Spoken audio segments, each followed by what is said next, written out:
ಹರಿವು ಬಂಧುಗಳೇ, ಗುರು ರಾಯರನ್ನು ಮೆಚ್ಚಿಸಲಿಕ್ಕೆ ಪೂಜೆ ಹೋಮ ಹವನ ಮಾಡಬೇಕೆಂದೇನೂ ಇಲ್ಲ. ಶುದ್ಧ ಮನಸ್ಸಿನಿಂದ ಓಂ ಗುರು ರಾಘವೇಂದ್ರಾಯ ನಮಃ ಅಂತ ಭಕ್ತಿಯಿಂದ ಬೇಡಿದರೆ ಸಾಕು. ಅದು ಎಂತಹ ಕಷ್ಟಗಳೇ ಇದ್ದರೂ ಪರಿಹರಿಸಿಬಿಡುತ್ತಾರೆ. ಆದರೆ ಸಂಪೂರ್ಣವಾಗಿ ಶರಣಾಗಬೇಕು. ಮನಸ್ಸಿನ ತುಂಬ ನಂಬಿಕೆ ಇರಬೇಕು ಅಷ್ಟೇ. ಪೂಜ್ಯಾಯ ರಾಘವೇಂದ್ರಾಯ ಸತ್ಯಧರ್ಮರತಾಯ ಚ ಭಜತಾಂ ಕಲ್ಪವೃಕ್ಷಾಯ ನಮತಾಂ ಕಾಮಧೇನವೇ ನಮಃ.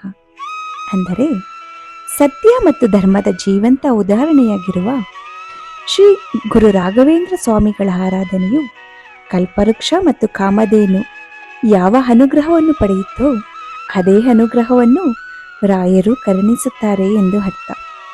ರಾಯರ ನೆನೆಯೋಣ, ಗುರು ರಾಯರ ನೆನೆಯೋಣ. ಕಲಿಯುಗದ ಕಲ್ಪತರು, ಕಲಿಯುಗದ ಕಾಮಧೇನು, ಸರಸ್ವತಿಯ ಪುತ್ರ, ಸಂಗೀತದ ಹರಿಕಾರ. ಹೀಗೆ ಗುರು ರಾಘವೇಂದ್ರರನ್ನು ಭಕ್ತಿಯಿಂದ ಹಲವಾರು ನಾಮಧೇಯಗಳಲ್ಲಿ ಪೂಜಿಸುತ್ತಾರೆ. ನೀನೇ ಗತಿ ತಂದೆ ಎಂದು ಬರುವ ಭಕ್ತರ ಕಷ್ಟಗಳನ್ನು ದೂರ ಮಾಡುತ್ತಿದ್ದಾರೆ. ಶ್ರೀ ರಾಘವೇಂದ್ರ ಸ್ವಾಮಿಗಳು ಬೃಂದಾವನಸ್ಥರಾಗಿ ಇಂದಿಗೆ 353 ವರ್ಷಗಳು ಕಳೆದಿವೆ. ಆದರೂ ಇಂದಿಗೂ ಬರುವ ಭಕ್ತರ ಕಷ್ಟಗಳನ್ನು ಪರಿಹರಿಸುತ್ತಿದ್ದಾರೆ. ಬಂಧುಗಳೇ, ರಾಯರು 1595ರಂದು ಮನ್ವಂತರ ನಾಮ ಸಂವತ್ಸರ ಪಾಲ್ಗುಣಿ ಶುದ್ಧ ಸಪ್ತಮಿಯ ಗುರುವಾರದಂದು ತಮಿಳುನಾಡಿನ ಭುವನಗಿರಿಯಲ್ಲಿ ಬೀಗ ಮುದ್ರೆ ಮನೆತನದ ಗೋಪಮ್ಮ ಹಾಗೂ ತಿಮ್ಮಣ್ಣ ಭಟ್ಟ ದಂಪತಿಯ ಉದರದಲ್ಲಿ ತಿರುಪತಿ ತಿಮ್ಮಪ್ಪನ ಹರಕೆಯಿಂದ ಜನ್ಮ ಪಡೆದಿದ್ದಾರೆ. ಈ ಮಗುವಿಗೆ ವೆಂಕಟನಾಥ ಎಂದು ಹೆಸರಿಡಲಾಗಿತ್ತು. ಇವರ ವಿದ್ಯಾಭ್ಯಾಸವನ್ನು ಸುಧೀಂದ್ರ ತೀರ್ಥರಿಂದ ಪಡೆದಿದ್ದರು. ಇವರ ತಾತ ಕೃಷ್ಣ ಭಟ್ಟರು ವೀಣೆಯಲ್ಲಿ ಪಂಡಿತರು. ವಿಜಯನಗರದ ರಾಜ ಶ್ರೀ ಕೃಷ್ಣದೇವರಾಯರಿಗೆ ವೀಣೆ ಕಲಿಸಿದ ಗುರುಗಳು. ಬಾಲ್ಯದಲ್ಲಿ ರಾಯರಿಗೆ ವೆಂಕಟಾಚಾರ್ಯ ಭಟ್ಟ ಎಂದು ಕರೆಯುತ್ತಿದ್ದರು. ಬ್ರಹ್ಮಲೋಕದ ಶುಕರ್ಣನೆಂಬ ದೇವತೆ ಬ್ರಹ್ಮನ ಶಾಪಕ್ಕೆ ಗುರಿಯಾಗಿ ಶಾಪವನ್ನು ವರವಾಗಿ ಸ್ವೀಕರಿಸಿ ಕೃತಯುಗದಲ್ಲಿ ವಿರಣ್ಯಕಶಿಪು ಎಂಬ ರಾಕ್ಷಸನ ಉದರದಲ್ಲಿ ಭಕ್ತ ಪ್ರಹ್ಲಾದನಾಗಿ, ದ್ವಾಪರದಲ್ಲಿ ಬಹಿಲಿಕ ರಾಜನಾಗಿ, ಕಲಿಯುಗದಲ್ಲಿ ವ್ಯಾಸರಾಯರಾಗಿ ಹಾಗೂ ಕೊನೆಯ ಅವತಾರ ರಾಘವೇಂದ್ರರಾಗಿ ಭೂಲೋಕದಲ್ಲಿ 4 ಅವತಾರಗಳನ್ನು ಎತ್ತಿ ಬಂದಿದ್ದಾರೆ ಎಂಬುದು ಭಕ್ತರ ನಂಬಿಕೆ.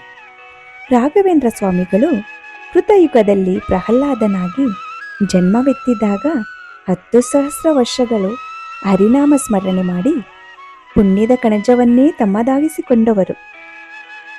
ತಾವು ಸಂಪಾದಿಸಿದ ಅಪಾರ ಪುಣ್ಯವನ್ನು ಹಂಚಿ ಜನರ ಭವನೆಯನ್ನು ನೀಗಿಸಲೆಂದು ರಾಯರು ತಮ್ಮ 76ನೇ ವರ್ಷದಲ್ಲಿ, ಅಂದರೆ ಕ್ರಿಸ್ತಶಕ 1671ರಂದು ವಿರೋಧಿ ನಾಮ ಸಂವತ್ಸರ ಶ್ರಾವಣ ಕೃಷ್ಣ ಬಿದಿಗೆಯೆಂದು ಮಂತ್ರಾಲಯದ ಮಂಚಾಲಮ್ಮ ಸನ್ನಿಧಿಯಲ್ಲಿ ಸ್ವಶರೀರವಾಗಿ ಬೃಂದಾವನವನ್ನು ಪ್ರವೇಶಿಸುತ್ತಾರೆ. ಬೃಂದಾವನದಲ್ಲಿ ತಾವು 700 ವರ್ಷಗಳು ನೆಲೆಸಿರುವುದಾಗಿ ತಿಳಿಸಿದ್ದಾರೆ. ಮಂಚಾಲಯ ಐತಿಹ್ಯ ನೋಡೋದಾದರೆ, ಹಿಂದೆ ಶ್ರೀ ಪ್ರಹ್ಲಾದರು ಯಜ್ಞ ಮಾಡಿ ಪಾವನಗೊಳಿಸಿದ ಪವಿತ್ರ ಸ್ಥಳ. ಆದುದರಿಂದಲೇ ಶ್ರೀ ರಾಘವೇಂದ್ರ ತೀರ್ಥರು ಮಂಚಾಲಯ ಗ್ರಾಮವನ್ನು ಕೇಳಿಕೊಂಡರು. ಶ್ರೀಗಳು ದಿವಾನ ವೆಂಕಣ್ಣನನ್ನು ಕರೆದು ಒಂದು ಬೃಂದಾವನವನ್ನು ಮಾಡಿಸುತ್ತಾರೆ. ಕೂಡಲೇ ಅವರು, ವೆಂಕಣ್ಣ, ಈ ಬೃಂದಾವನವು ಭವಿಷ್ಯದಲ್ಲಿ ಮತ್ತೊಬ್ಬ ಯತಿಪುಂಗನಿಗೆ ಉಪಯೋಗವಾಗುವುದು. ಆದ್ದರಿಂದ ನೀನು ಮಾಧವಾರ ಎಂಬ ಹಳ್ಳಿ ಸಮೀಪದಲ್ಲಿ ಒಂದು ದೊಡ್ಡ ಬಂಡೆ ಇದೆ, ಅದನ್ನು ತರಿಸಿ ಬೃಂದಾವನ ಕಟ್ಟಿಸು ಎಂದರು. ವೆಂಕಣ್ಣರಿಗೆ ಗುರುಗಳು ಹೇಗೆ ಹೇಳುತ್ತಿದ್ದಾರೆ ಎಂಬ ಕಾರಣ ತಿಳಿಯಲಿಲ್ಲ. ಆಗ ವೆಂಕಣ್ಣನವರು ಗುರುಗಳಿಗೆ, ಸ್ವಾಮಿ, ತಾವು ಮಾಧವಾರದ ಸಮೀಪದಲ್ಲಿ ಇರುವ ಕಲ್ಲಿನಿಂದ ಬೃಂದಾವನ ನಿರ್ಮಿಸಬೇಕೆಂದು ಹೇಳಿದ್ದೀರಿ. ಇದಕ್ಕೆ ಕಾರಣ ಏನಾದರೂ ಇದ್ದರೆ ದಯಮಾಡಿ ಹೇಳಿ ಎಂದು ಕೇಳುತ್ತಾರೆ. ಆಗ ರಾಯರು, ವೆಂಕಣ್ಣ, ತ್ರೇತಾಯುಗದಲ್ಲಿ ಶ್ರೀರಾಮಚಂದ್ರ ದೇವರು ಅರಣ್ಯ ಸಂಚಾರ ಮಾಡುತ್ತಾ 7 ಗಳಿಗೆಗಳ ಕಾಲ ನಾನು ಈಗ ಹೇಳಿದ್ದ ಶಿಲೆಯ ಮೇಲೆ ಕುಳಿತಿದ್ದರು. ಶ್ರೀರಾಮನ ಪಾದ ಸ್ಪರ್ಶದಿಂದ ಆ ಶಿಲೆ ಬಹಳ ಪ್ರಭಾವವುಳ್ಳದಾಗಿದೆ. ಆ ಕಲ್ಲನ್ನ 700 ವರ್ಷ ಪೂಜೆ ಮಾಡಿಸಿಕೊಳ್ಳಬೇಕಾಗಿದೆ. ಆದ್ದರಿಂದ ನಾನು ಈ ಶಿಲೆಯಿಂದ ಬೃಂದಾವನವನ್ನು ನಿರ್ಮಿಸಲು ಹೇಳಿದೆ ಎಂದು ವೆಂಕಣ್ಣನವರ ಸಂದೇಹವನ್ನು ನಿವಾರಿಸುತ್ತಾರೆ. ಇನ್ನು ರಾಯರು ಬಯಸಿ ನೆಲೆಸಿರುವ ಮಂತ್ರಾಲಯದ ಮಹಿಮೆ ಮನ್ನಿಸಲು ಆಗದಷ್ಟು ಅಪಾರವಾದದ್ದು.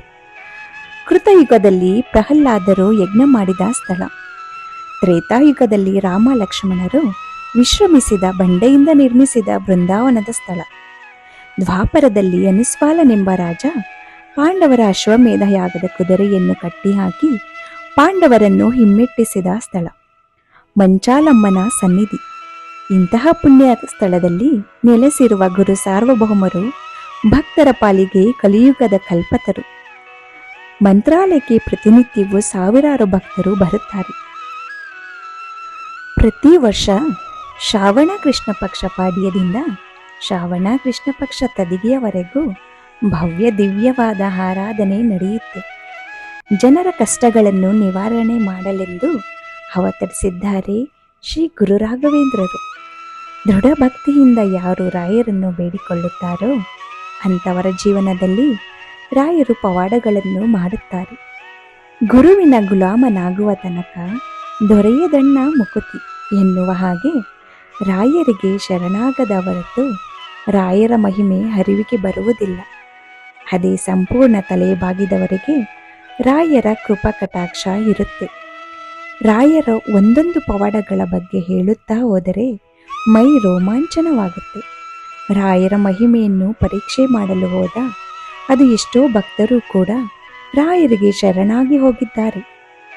ಎಲ್ಲ ಜಾತಿ ಧರ್ಮದವರು ರಾಯರಿಗೆ ತಲೆಬಾಗಿ ಹೋಗಿದ್ದಾರೆ.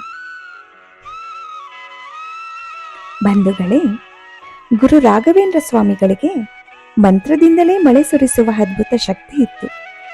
ರಾಯರ ಅಪಾರವಾದ ಮಹಿಮೆ ಬಗ್ಗೆ ನೆನಪಿಸಿಕೊಳ್ಳೋಣ ಬನ್ನಿ. ಗುರುರಾಯರು ತಮ್ಮ ಪೂರ್ವಾಶ್ರಮದಲ್ಲಿ ಮಂತ್ರಸಿದ್ಧಿಗಳನ್ನು ಮಾಡಿದ್ದರು. ಒಂದು ದಿನ ಗಂಧವನ್ನು ತೆಗೆಯುವಾಗ ಅಗ್ನಿಸ್ತೋತ್ರವನ್ನು ಹೇಳಿಕೊಂಡು ಒಂದು ಹರಿವಾಣದಷ್ಟು ಗಂಧವನ್ನು ತೆಗೆದಿದ್ದರು. ಗಂಧವನ್ನು ಧರಿಸಿದ ಎಲ್ಲ ಬ್ರಾಹ್ಮಣರಿಗೆ ಮೈಯೆಲ್ಲ ಹುರಿಯೋಕೆ ಆರಂಭವಾಗಿತ್ತು. ಆಚಾರ್ಯರಿಗೆ ಇದರ ಬಗ್ಗೆ ಅರಿವಿತ್ತು. ಕೂಡಲೇ ರಾಯರಿಗೆ ವರ್ಣದೇವರ ಸ್ತೋತ್ರವನ್ನು ಹೇಳುವಂತೆ ವಿನಂತಿಸಿಕೊಳ್ಳುತ್ತಾರೆ. ರಾಘವೇಂದ್ರ ಸ್ವಾಮಿಗಳು ವರ್ಣಸ್ತೋತ್ರ ಹೇಳಿದ ನಂತರ ಎಲ್ಲ ಬ್ರಾಹ್ಮಣರ ಮೈ ಹುರಿ ಕಡಿಮೆಯಾಗಿತ್ತು. ಹಾಗೆ ವೆಂಕಟನಾಥರು ಸನ್ಯಾಸ ದೀಕ್ಷೆ ತೆಗೆದುಕೊಳ್ಳುವ ದಿನ ಅವರ ಪತ್ನಿ ಸರಸ್ವತಿ ಬಾಯಿ ಅವರಿಗೆ ಕೊನೆಯ ಬಾರಿಗೆ ತನ್ನ ಪತಿಯ ಮುಖವನ್ನು ನೋಡುವ ಬಯಕೆಯಾಗಿತ್ತು. ಅದೇ ನೆನಪಲ್ಲಿ ರಾಯರನ್ನು ನೆನೆಯುತ್ತಾ ದಾರಿ ಉದ್ದಕ್ಕೂ ರೋಧಿಸುತ್ತಾ ಬರುವಾಗ ಅವರ ಮಂಕು ಬುದ್ಧಿ ಬಾವಿಯೊಳಗೆ ರಾಯರ ಪ್ರತಿರೂಪ ಕಂಡು ಮನನೊಂದು ಬಾವಿಗೆ ಹಾರಿ ಆತ್ಮಹತ್ಯೆ ಮಾಡಿಕೊಳ್ಳುತ್ತಾರೆ. ನಂತರ ಆಕೆ ಗಾಳಿಯಂತೆ ತಿರುಗಲು ಆರಂಭಿಸುತ್ತಾರೆ. ಕಾರಣ ಅವರಿಗೆ ಇನ್ನೂ ಆಯಸ್ಸಿತ್ತು. ಅವರ ದುಡುಕಿನಿಂದ ಪ್ರಾಣ ಕಳೆದುಕೊಂಡಿರುತ್ತಾರೆ. ಕೊನೆಯ ಆಸೆಯನ್ನು ಪೂರೈಸಿಕೊಳ್ಳಲು ಅವರು ಆತ್ಮ ಮಠಕ್ಕೆ ತೆರಳುತ್ತೆ. ಅಷ್ಟು ಹೊತ್ತಿಗೆ ರಾಯರ ಸನ್ಯಾಸ ದೀಕ್ಷೆ ಸ್ವೀಕರಿಸಿ ಶ್ರೀ ಗುರು ರಾಘವೇಂದ್ರ ತೀರ್ಥರು ಆಗಿದ್ದರು. ನಂತರ ತಮ್ಮ ಪೂರ್ವಾಶ್ರಮದ ಪತ್ನಿಯ ಆತ್ಮವನ್ನು ಕಂಡ ಸ್ವಾಮಿಗಳು ಪವಿತ್ರ ನೀರನ್ನು ಸಿಂಪಡಿಸಿ ಆತ್ಮವನ್ನು ಮುಕ್ತಗೊಳಿಸುತ್ತಾರೆ. ಹಾಗೆ ಒಮ್ಮೆ ತಾಜಾವೂರಿನ ಕುಂಭಕೋಣದಲ್ಲಿ 12 ವರ್ಷಗಳ ಭೀಕರ ಬರಗಾಲ ಅನುಭವಿಸಿತ್ತು. ಆಗ ತಾಜಾವೂರು ನಾಯಕರ ಆಳ್ವಿಕೆಯಲ್ಲಿ ಇದ್ದ ಕಾಲ. ತಾಜಾ ಸೆಲ್ವಪ್ಪ ನಾಯಕ ಶ್ರೀ ರಾಘವೇಂದ್ರ ಸ್ವಾಮಿಗಳ ಬಳಿ ಸಹಾಯಹಸ್ತ ಚಾಚುತ್ತಾನೆ. ಆಗ ಶ್ರೀ ರಾಘವೇಂದ್ರ ಸ್ವಾಮಿಗಳು ಕೆಲವು ಯಜ್ಞಗಳನ್ನು ಮಾಡಿ ಮಳೆ ದೇವರನ್ನು ಆಹ್ವಾನಿಸುವಂತೆ ತಿಳಿಸುತ್ತಾರೆ. ಅದೇ ಪ್ರಕಾರವಾಗಿ ಪೂಜೆ ಹೋಮ ಹವನಗಳನ್ನು ಮಾಡಿ ನೆರವೇರಿಸಿದ ತಕ್ಷಣ ಮಳೆಯಿಂದಾಗಿ ಪ್ರವಾಹವೇ ಹರಿದು ಬಿಟ್ಟಿತು. ಈ ನಗರ ಎಂದೂ ಕಾಣದಷ್ಟು ಅಭಿವೃದ್ಧಿ ಕಾಣುತ್ತೆ. ಈ ಕೃತಜ್ಞತೆಗಾಗಿ ರಾಜ ರಾಯರ ಮಠಕ್ಕೆ ರತ್ನದ ಹಾರವನ್ನು ಉಡುಗೊರೆಯಾಗಿ ನೀಡುತ್ತಾರೆ. ಶ್ರೀರಾಯರು ಕಾಣಿಕೆಯಾಗಿ ನೀಡಿದ್ದ ಹಾರವನ್ನು ಮರಳಿ ರಾಜನಿಗೆ ಅರ್ಪಿಸುತ್ತಾರೆ. ಇದರಿಂದ ಕೋಪಗೊಂಡ ರಾಜ ಆ ಹೋಮ ನಡೆಯುತ್ತಿದ್ದ ಯಜ್ಞಕುಂಡದ ಒಳಗೆ ಎಸೆದು ಬಿಡುತ್ತಾನೆ. ಇದರಿಂದ ಕಿಂಚಿತ್ತೂ ಕೋಪಗೊಳ್ಳದ ರಾಯರು ಆ ಅಗ್ನಿಕುಂಡಕ್ಕೆ ಕೈ ಹಾಕಿ ರಾಜ ನೀಡಿದ ಹಾರವನ್ನು ತೆಗೆಯುತ್ತಾರೆ. ಈ ಪವಾಡ ಸದೃಶ್ಯವನ್ನು ಕಂಡ ರಾಜನ ಅಹಂಕಾರ ಭಾವನೆ ಕರಗಿ ಹೋಗಿತ್ತು. ಸಂಪೂರ್ಣವಾಗಿ ರಾಯರ ಸೇವಕನಾಗುತ್ತಾನೆ. ಶ್ರೀ ರಾಘವೇಂದ್ರ ಸ್ವಾಮಿಗಳು ಪ್ರವಾಸದಲ್ಲಿ ಇದ್ದಾಗ ಓರ್ವ ಕುರುಬನನ್ನು ಭೇಟಿಯಾಗುತ್ತಾರೆ. ಆತ ರಾಯರ ಪರಮ ಭಕ್ತನಾಗಿದ್ದವನು. ಇದನ್ನು ಅರಿತ ಸ್ವಾಮಿ ಅವನನ್ನು ಆಶೀರ್ವದಿಸಿ ಕಷ್ಟದ ಸಮಯದಲ್ಲಿ ಸ್ಮರಿಸುವಂತೆ ಹೇಳುತ್ತಾರೆ. ಕೆಲವು ದಿನಗಳ ನಂತರ ಸ್ಥಳೀಯ ಪರ್ಷಿಯನ್ ನವಾಬ ಕುದುರೆ ಮೇಲೆ ಸವಾರಿ ಮಾಡುತ್ತಿದ್ದ. ಆಗ ಅಲ್ಲೇ ಆ ಕುರುಬನು ತನ್ನ ಕುರಿಗಳನ್ನು ಮೇಯಿಸುತ್ತಿದ್ದ. ಕೂಡಲೇ ಒಬ್ಬ ರಾಯಭಾರಿ ಬಂದು ನವಾಬನಿಗೆ ಪತ್ರವನ್ನು ಕೊಟ್ಟ. ನವಾಬನಿಗೆ ಸ್ಥಳೀಯ ಭಾಷೆ ಓದಲು ಬರೆಯಲು ಬರದೇ ಇರುವುದರಿಂದ ಕುರಿಗಾಯಿಯ ಬಳಿ ಬಂದು ಕದರಿಸಿ, ಆ ಪತ್ರದಲ್ಲಿ ಏನು ಇದೆ ಓದಿ ತಿಳಿಸಿ ಎನ್ನುತ್ತಾನೆ. ಓದು ಬರಹ ತಿಳಿಯದ ಆ ಕುರುಬ ನಾನು ಅನಕ್ಷರಸ್ಥ ಎಂದು ಹೇಳುತ್ತಾನೆ. ಆದರೆ ಕೋಪಗೊಂಡ ನವಾಬ ನಿನ್ನ ಪ್ರಾಣ ತೆಗೆದು ಬಿಡುತ್ತೇನೆ ಎಂದು ಎಚ್ಚರಿಸುತ್ತಾನೆ. ಪಾಪ, ಏನೂ ಮಾಡಲಾಗದ ಸಂದಿಗ್ಧ ಪರಿಸ್ಥಿತಿಯಲ್ಲಿ ಸಿಲುಕಿಕೊಂಡ ಕುರಿಗಾಯಿ ರಾಯರನ್ನು ಪ್ರಾರ್ಥಿಸಿ ಕಾಪಾಡಪ್ಪ ಅಂತ ಬೇಡಿಕೊಳ್ಳುತ್ತಾನೆ. ಕೊನೆಗೆ ಆತನಿಗೆ ಪರಮಾಶ್ಚರ್ಯ. ನಿರರ್ಗಳವಾಗಿ ಪತ್ರವನ್ನು ಓದಿ ಮಾಹಿತಿ ತಿಳಿಸುತ್ತಾನೆ. ಆ ಪತ್ರದಲ್ಲಿಯೂ ಶುಭ ಸಮಾಚಾರ ಇದ್ದರಿಂದ ಪ್ರಸನ್ನಗೊಂಡ ರಾಜ ಆ ಕುರುಬನನ್ನು ನವಾಬನಾಗಿ ನೇಮಿಸಿಕೊಳ್ಳುತ್ತಾನೆ. ಹೀಗೆ ಎಲ್ಲವೂ ರಾಯರು ಭೌತಿಕವಾಗಿದ್ದಾಗ ನಡೆದ ಪವಾಡಗಳು. ಇದು 1800ರ ಆಸುಪಾಸಿನಲ್ಲಿ ನಡೆದ ಘಟನೆ. ಬ್ರಿಟಿಷರ ಆಳ್ವಿಕೆ ಶುರುವಾಗಿತ್ತು. ಆ ಸಂದರ್ಭದಲ್ಲಿ ಬಳ್ಳಾರಿ ಜಿಲ್ಲೆಗೆ ಥಾಮಸ್ ಮನ್ರೆ ಎಂಬ ಆಂಗ್ಲನೊಬ್ಬ ಜಿಲ್ಲಾಧಿಕಾರಿಯಾಗಿ ಬಂದಿದ್ದ. ಹೀಗಾಗಿ ತಮ್ಮ ಸುಪರ್ದಿಯಲ್ಲಿ ಇದ್ದ ಪ್ರದೇಶದ ಜನರ ಮೇಲೆ, ದೇವಸ್ಥಾನಗಳ ಮೇಲೆ ಕೂಡ ಅವರು ತೆರಿಗೆಯನ್ನು ಹೇರುತ್ತಾ ಇದ್ದರು. ಈ ಕಾನೂನನ್ನು ಬಳ್ಳಾರಿಯ ಕಲೆಕ್ಟರ್ ಕೂಡ ಕಟ್ಟುನಿಟ್ಟಾಗಿ ಅಳವಡಿಸಲು ಮುಂದೆ ಆದ.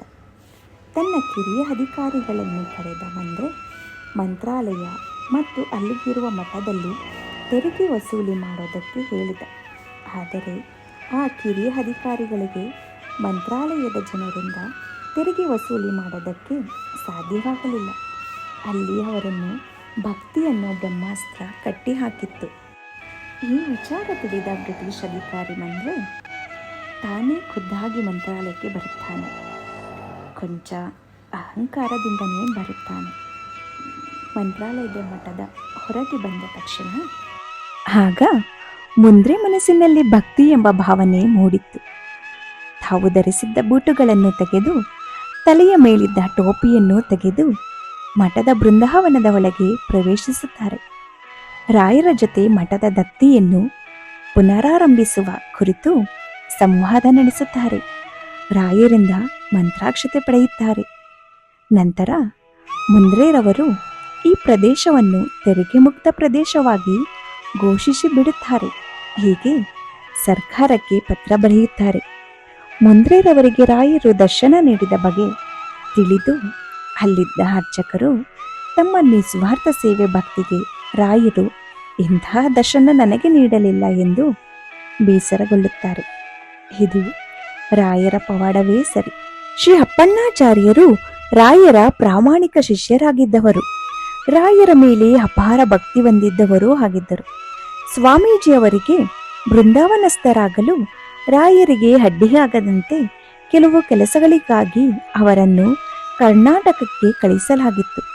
ಆದರೆ ಸಮಾಧಿಸ್ಥರಾಗಿ ಬೃಂದಾವನವನ್ನು ಪ್ರವೇಶಿಸುವ ತಮ್ಮ ಗುರುಗಳ ನಿರ್ಧಾರವನ್ನು ಕೇಳಿದ ಶ್ರೀ ಅಪ್ಪಣ್ಣಾಚಾರ್ಯರು ಮಂತ್ರಾಲಯಕ್ಕೆ ಹಿಂದಿರುಗುತ್ತಾರೆ.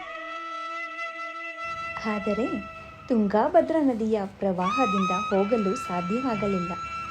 ಆಗ ಸ್ವಾಮಿಗಳನ್ನು ಪ್ರಾರ್ಥಿಸುತ್ತಾ 32 ಚರಣಗಳ ಸ್ತೋತ್ರಗಳ ಪಠಿಸಲು ಪ್ರಾರಂಭಿಸುತ್ತಾರೆ. ಕೂಡಲೇ ನದಿಯ ಹರಿವು ಶಾಂತವಾಗಿ ಅಪ್ಪಣ್ಣಾಚಾರ್ಯರಿಗೆ ನದಿಯೇ ದಾರಿ ಮಾಡಿಕೊಟ್ಟಿತ್ತು.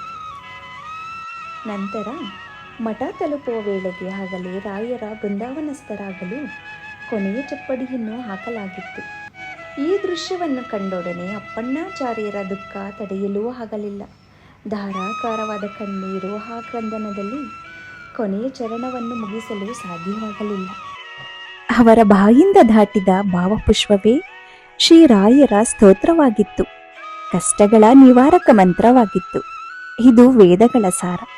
ಇದು ರಾಘವೇಂದ್ರ ಗುರುಗಳ ವಾಯುದೇವರ ಸರ್ವೋತ್ತಮ ಶ್ರೀಹರಿಯ ಪರವಾದ ಸ್ತೋತ್ರ. ಇದರಲ್ಲಿ ದೊಡ್ಡ ಚಿಂತನೆಗಳೇ ಅಡಗಿವೆ. ಅದಕ್ಕೆಲ್ಲ ರಾಯರು ಒತ್ತಿದ ಮುದ್ರೆ. ಬೃಂದಾವನದಿಂದ ಸಾಕ್ಷಿ ಹೈಸ್ಪತಿ ಎಂಬ ಧ್ವನಿಯು ಹೊರಬಂದಿತ್ತು. ಇದು ಶ್ರೀ ಹಯಗ್ರೀವ ಪ್ರಹ್ಲಾದ ಮತ್ತು ಶ್ರೀ ರಾಘವೇಂದ್ರ ಸ್ವಾಮಿಗಳು ಒಟ್ಟಿಗೆ ನೆಲೆಸಿದ್ದರ ಕುರುಹು ಆಗುತ್ತದೆ ಎಂಬುದಕ್ಕೆ ಸಾಕ್ಷಿ. ರಾಯರ ಸ್ತೋತ್ರ ಬಹು ಬೇಗನೆ ಒಲಿಯುವ ಅಭಿಷ್ಟಪ್ರೌಢ ಸ್ತೋತ್ರ ಎಂಬುದು ಇದಕ್ಕೇನೆ. ಇಂತಹದು ಒಂದು ಅದ್ಭುತ ಚಿಂತನೆ ರಾಯರ ಸ್ತೋತ್ರಕ್ಕೆ ಸಾಧ್ಯ. ಈ ಸ್ತೋತ್ರದಲ್ಲಿ ತವ ಸಂಕೀರ್ತನಂ ವೇದಶಾಸ್ತ್ರತ್ವ ಜ್ಞಾನಸಿದ್ಧಿಯೇ ಎಂಬುದು ಗುರು ಸ್ತೋತ್ರಕಾರರಾದ ರಾಘವೇಂದ್ರ ಗುರುಗಳ ಅಂತರಂಗ ಏಕಾಂತ ಭಕ್ತರಾದ ಅಪ್ಪಣ್ಣಾಚಾರ್ಯರು ಮಾತು. ಹೀಗೆ ಮಂಚಾಲಿಯ ಗ್ರಾಮವೇ ಬೃಂದಾವನವಾಗಿತ್ತು. ಬಂಧುಗಳೇ, ಆ ಗುರು ರಾಘವೇಂದ್ರ ಸ್ವಾಮಿಗಳು ಆಶೀರ್ವಾದ, ಕೃಪಾ ಕಟಾಕ್ಷ ನಿಮ್ಮೆಲ್ಲರ ಮೇಲೂ ಇರಲಿ. ಧನ್ಯವಾದಗಳು.